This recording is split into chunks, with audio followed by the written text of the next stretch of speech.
Hi, this is Brandon Smiley from thirstgym.com. Today we're going to talk about an exercise called the Cambered bar box squat versus chains. It's a fantastic squat variation you can use to develop your squat and your lower body strength. And we've got a lot of different pieces here, a lot of variables, so let's break them down and talk about how this particular exercise might help you break some squat PRs. So to start with the cambered bar, if you've not seen one of these before, it's got these angles here, the weight's held a little bit lower. It's definitely an awkward looking bar, but it's fantastic at building stability and trunk strength, especially regarding your squat. So it does move forward and back, so the weights can actually get forward and in front of you or behind you depending upon what happens, and it definitely challenges, like I said, your stability. Generally with a cambered bar, because the weight is lower, if there wasn't a stability factor involved, this would be an easier variation. I know personally whenever I was squatting very well, I actually enjoyed squatting with this barbell because I could squat better with the cambered bar in relation to where the weights were biomechanically than I could a regular bar. So it's a great way to overload my nervous system. However, if you are unable to stay strong and tight, this bar will teach you very quickly how to do that. So I think it's got some benefits there.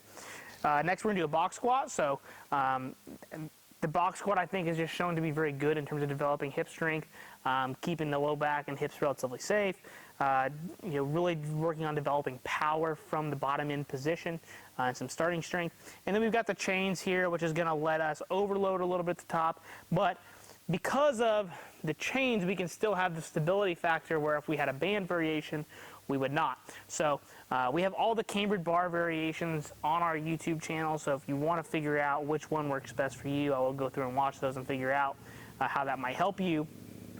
But I particularly like this variation. It's overall just a general exercise choice. I benefited the most without the box, but we're going to continue to talk about the box here. So as what the chains do, I guess we'll cover that before I get ahead of myself. As we squat down, the chains deload into the ground, so that weight is taken off from the bar, so to speak, not actually, but you're not going to feel it. That weight goes into the ground, and that decreases the load that your body feels. And as you stand up, you get more chain off of the ground, and then that's added into the bar weight, so to speak. So it's a great way to overload there. We use easy loaders to load our chains up from EliteFTS.com. I highly recommend you get those if you're somebody that uses chains. Just put the carabiner on and go. You don't have to deal with leader chains and things like that. So if you happen to have any questions about chain setup, please leave them in the comment section or look up on our video of how to set up chains for the squat. It's the exact same. We're just using a cambered bar here instead of a standard power bar or squat bar. So now that we've got all that covered, seems like a lot, but I promise, grab this bar, set your chains up, bring your box, you're good to go. It's not that difficult. And let's show you some demonstration of how it goes here and how we would box squat. So I've got the bar set up in my height. I'm going to get underneath it here. I got my box squat set up. Box squat box set right around parallel. I put the bar at my low bar position. I'm going to feel the sides of my feet. I'm going to keep my chest good and tall. I'm going to unrack the weight, let it settle, and then squat down, back up, down. So notice as I go down, the chain's deloading the ground. There's not exactly a whole lot of chain, that's not really on the ground, which is good. I'm getting pretty much a full deload in the bottom.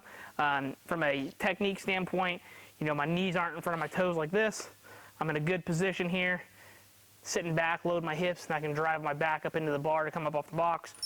I'm good to go. So when it comes to programming, I do think this is a fantastic max effort variation, and I think that when you do it correctly, it teaches you how to stay tight in the bottom, get some overload. The stability component is huge, and then the box is obviously going to keep your hips and everything feeling relatively good. You can also do it for dynamic effort work. I do think that with the chains, you can have your percentages a little bit higher. I think you can be comfortable with like 45 to 65% or so on your dynamic effort cycles. I just feel that because you're not getting the pull down from the bands, the overspeed eccentrics, you've got the box. I think it's really easy to really load the chain weight up and kind of get fired and get some speed behind you. And then from a programming perspective there, you can do anywhere from 12 doubles and you do 5 sets of 5. It all depends on how your dynamic effort waves are going to look and how you're going to program it, but that's approximately where your reps are going to be, 2, 3, 5, something like that. And then your max effort stuff we've kind of already talked about as well. Just hit heavy singles, doubles, triples, and really work on grinding, keeping good torso position and staying good and stable. And it's going to let you overload quite a bit and learn to be confident and stable with heavy weights, which is going to be great when you go back to a standard straight bar.